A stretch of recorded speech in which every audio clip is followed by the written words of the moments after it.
नमस्कार, मैं गजेंद्र कुमार महावर, सहायक आचार्य भौतिक शास्त्र, राजकीय महाविद्यालय राजगढ़ अलवर।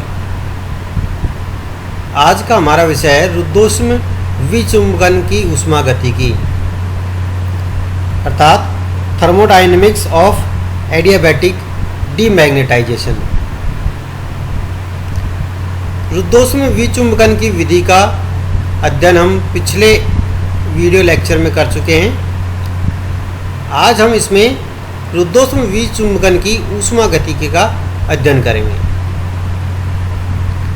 माना नलिका ए में उपस्थित लवण पर विचुंबकीय क्षेत्र लगाने पर चुंबकन तीव्रता का मान Di प्राप्त होता है। क्योंकि हमने पिछले वीडियो में पढ़ा था कि जो नलिका ए है उसमें हमने अनुचुंबकीय लवण रखा है, ठीक है। तो उस पर विचुंबकीय क्षेत्र हमने अप्लाई किया है, उसके कारण चुंबकन तीव्रता का मान Di प्राप्त होता है। तो अनुचुंबकीय लवण पर किया गया कार्य कितना होगा? dW dash equal to B Di, या हम कह सकते हैं अनुचुंबकीय लवण द्वारा किया गया कार्य dW dash equal to minus BDI। ये वाला कार्य अनुचुंबकीय लवण पर किया गया कार्य, ठीक है। तो इसका उल्टा क्या हो जाएगा? अनुचुंबकीय लवण द्वारा किया गया कार्य, तो पॉजिटिव है तो ये नेगेटिव हो जाएगा, ठीक है। ऊष्मागतिकी के प्रथम नियम से हम क्या लिख सकते हैं? dQ equal to du plus dW। समीकरण 3 में dW पदार्थ द्वारा किया गया कुल कार्य है। इस कार्य में यांत्रिक कार्य PdV के साथ अन्य कार्य भी शामिल है। अतः dW इक्वल टू क्या हो जाएगा?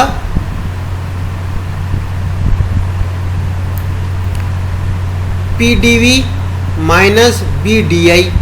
ये यांत्रिक कार्य है और ये अन्य कार्य है जो भी किया गया है। तो कुल कार्य कितना हो जाएगा? dW equal to PdV minus BDI। इसको नाम दे दिए समीकरण नंबर 4। लेकिन ठोस पदार्थ के लिए आयतन में परिवर्तन नगण्य होते हैं।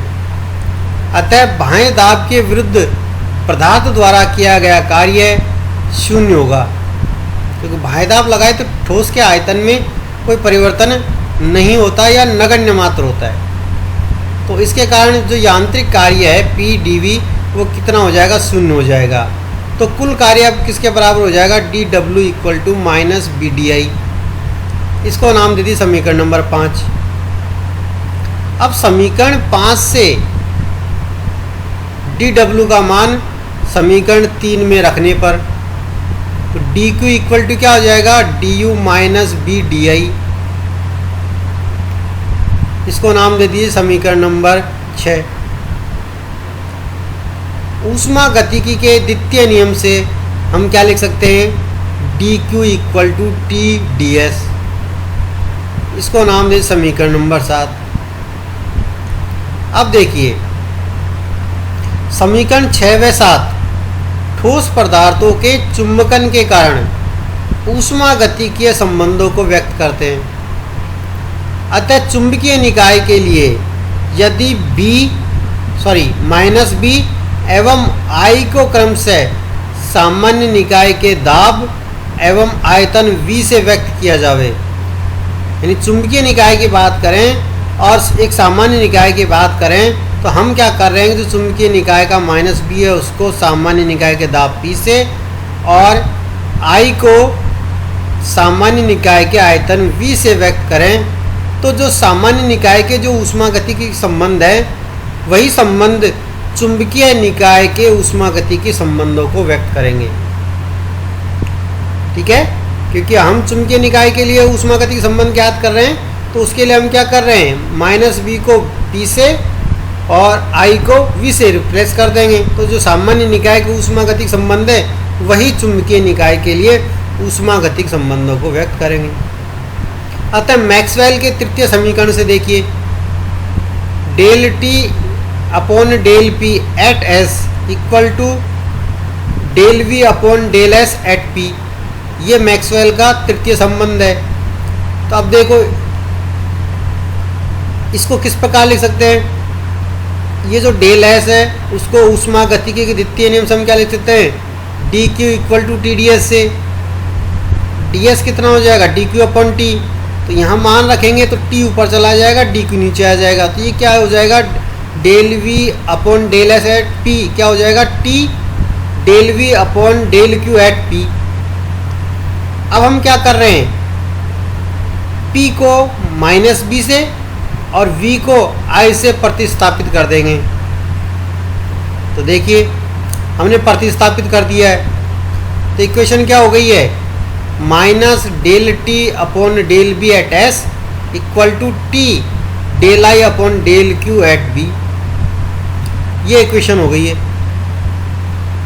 या इस इक्वेशन को हम निम्न प्रकार भी लिख सकते हैं, कैसे, del T upon del B at S equal to minus T del I. अब इसको देखो मैंने दो भागों में चेंज कर लिया है, कैसे, del I upon del T at B into del T upon del Q at B. इस प्रकार हमने इसको चेंज कर लिया है। तो ये होगा समीकरण नंबर 8।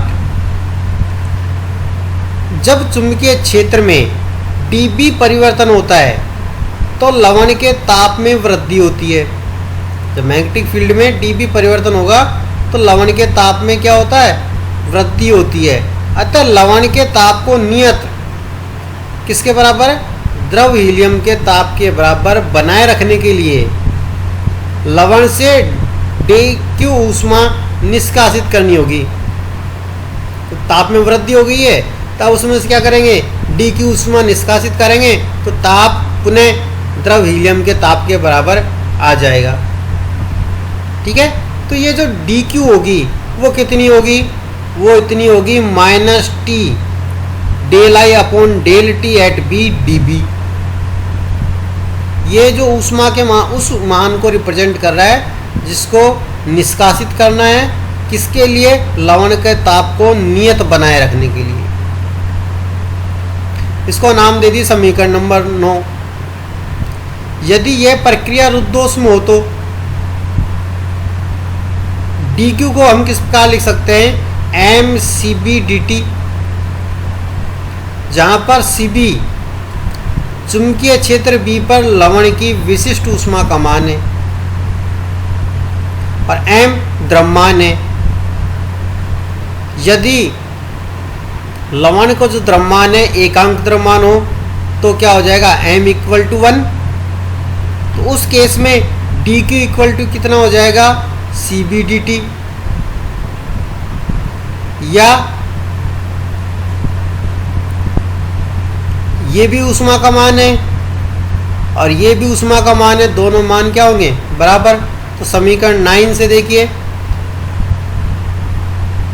DQ का मान समीकरण 9 में रख दीजिए तो क्या हो जाएगा, Cb dt equal to minus T del I upon del T at B dB। ठीक है। या Cb को इधर ले आइए और dB को इधर ले आइए तो क्या हो जाएगा, del T upon del B at S equal to minus T upon Cb del I upon del T at B. चूंकि रुद्धोष्म प्रक्रम में क्या होती है, एंट्रोपी नियत होती है, इसलिए हमने यहाँ पर क्या लिखा है, del T upon del B at S, स्थिर एंट्रोपी पर। ठीक है। हम जानते हैं कि क्यूरी के नियम से जो चुंबकीय प्रवृत्ति है वो परम ताप के व्युत्क्रमानुपाती होती है, अर्थात x equal to C upon T. परंतु जो x है चुंबकीय प्रवृत्ति है वो बराबर होती है mu naught I upon B के। ये जो x का मान है उस समीकरण इसमें रख दीजिए तो क्या इक्वेशन हो जाएगी, mu naught I upon B equal to C upon T. या I इक्वल टू कितना हो जाएगा, B C upon mu naught T. या C अपॉन म्यू नॉट को एक नए कांस्टेंट से रिप्रेजेंट कर रहा हूँ A, तो क्या हो जाएगा ए बी अपॉन टी, जहाँ पर A इक्वल टू क्या है C अपॉन म्यू नॉट, एक नया नियतांक है क्योंकि ये भी नियतांक है और C भी नियतांक है, तो एक नया नियतांक से हमने इसको रिप्रेजेंट कर दिया है। तब देखिए समीकरण 10 से हमें क्या निकालना पड़ेगा, del I upon del T at B. तो इसका क्या करना पड़ेगा, टी के सापेक्ष अवकलन करना पड़ेगा। तो टी के सापेक्ष अवकलन जब करेंगे इसका तो क्या आ जाएगा, तो ए बी टी का जब करेंगे तो उसका ऊपर ले जाओ टी की पावर -1 यानी माइनस टी की पावर -2 हो जाएगा। तो यानी इसका जब अवकलन करेंगे टी के सापेक्ष तो कितना मान आएगा, -ab अपॉन टी स्क्वायर। ठीक है, तो ये मान उठाकर किसमें रख दीजिए, समीकरण नंबर 10 में। तो देखिए समीकरण 10 से del T upon del B at S equal to minus T upon C B. अब इसका मान रख दीजिए del I upon del T at B, कितना हो जाएगा, -ab अपॉन टी स्क्वायर। तो टी से एक स्क्वायर कैंसिल हो जाएगा तो कितने इक्वेशन रह जाएगी, माइनस से माइनस कैंसिल हो जाएगा तो हमारे पास बचेगा a upon C B bracket b upon T. ठीक है, या रीअरेंज कर लीजिए इक्वेशन को और उससे हम क्या लिख सकते हैं, t del T equal to a upon C B b del b। ये जो इक्वेशन है उसको रीअरेंज कर लीजिए तो डेल बी इधर आ जाएगा, डेल टी इधर रह गया और a upon C B B upon T, तो टी को इधर ले जाओ तो टी डेल टी और ये क्या आ जाएगा, A B upon C B del B. ठीक है, तो T del T equal to A B upon C B del B, ये आ गया। यदि रुद्धोष्म विचुम्बकन में यदि लवण का ताप T1 से T2 हो जाता है तो क्या लिख सकते हैं, इंटीग्रेशन T1 से T2 T dt equal to A upon C B, constant है बाहर आ गया इंटीग्रेशन से। इंटीग्रेशन अब लिमिट जो B की है, पहले तो B में मैग्नेटिक फील्ड लगा रखा था, अब विचुम्बकन कर दिया यानी मैग्नेटिक फील्ड का मान 0 कर दिया, तो लिमिट कितनी हो जाएगी, B से 0 B dB। अब इसका समाकलन कर दीजिए तो इस t का जब समाकलन करेंगे तो टी स्क्वायर बाई 2 आएगा। ठीक है, लिमिट रख दीजिए तो t2 square minus t1 square by 2 equal to यहाँ पे a अपॉन सी बी ये हो गया। अब b का करेंगे तो b स्क्वायर बाई 2, तो यहाँ क्या आ जाएगा 0 माइनस बी स्क्वायर बाई 2, तो 2 से 2 कैंसिल हो जाएगा, इसलिए यहाँ पर हमने लिखा नहीं है। इससे हम T2 का मान कैलकुलेट कर लेंगे तो T2 स्क्वायर इक्वल टू क्या हो जाएगा, T1 square minus A B का स्क्वायर अपॉन सी बी, या T2 equal to T1 bracket 1 minus A upon C B bracket B upon T1 का होल स्क्वायर ब्रैकेट की पावर हाफ। ये हो गया समीकरण नंबर 12। ठीक है, तो समीकरण 12 से स्पष्ट है कि T2 लेस देन T1, क्योंकि ये राशि इसमें से कम हो रही है ये राशि, तो ऑब्वियसली T2 का मान T1 से कम आएगा, अर्थात T2 का मान सदैव T1 से कम होगा। अब देखो B के अधिक मान, B का तो मान क्या होना चाहिए, T2 का मान कम हो, इसके लिए B का मान तो अधिक होना चाहिए, और T1 के न्यून मान के लिए और T1 का मान न्यून होना चाहिए। तब क्या होगा, ये जो T2 है उसका मान अत्यंत कम प्राप्त होता है। अगर इनका मान हम B का मान अगर कम रखेंगे तो जो T2 का मान है वो ज़्यादा अंतर नहीं आएगा। तो अधिक यानी हमें कम ताप प्राप्त हो यानी न्यून ताप प्राप्त हो, उसके लिए B का मान हमको अधिक रखना पड़ेगा और T1 जो है उसका ताप हमें न्यून रखना पड़ेगा, तभी जो कूलिंग है वो अच्छी प्राप्त होगी। धन्यवाद।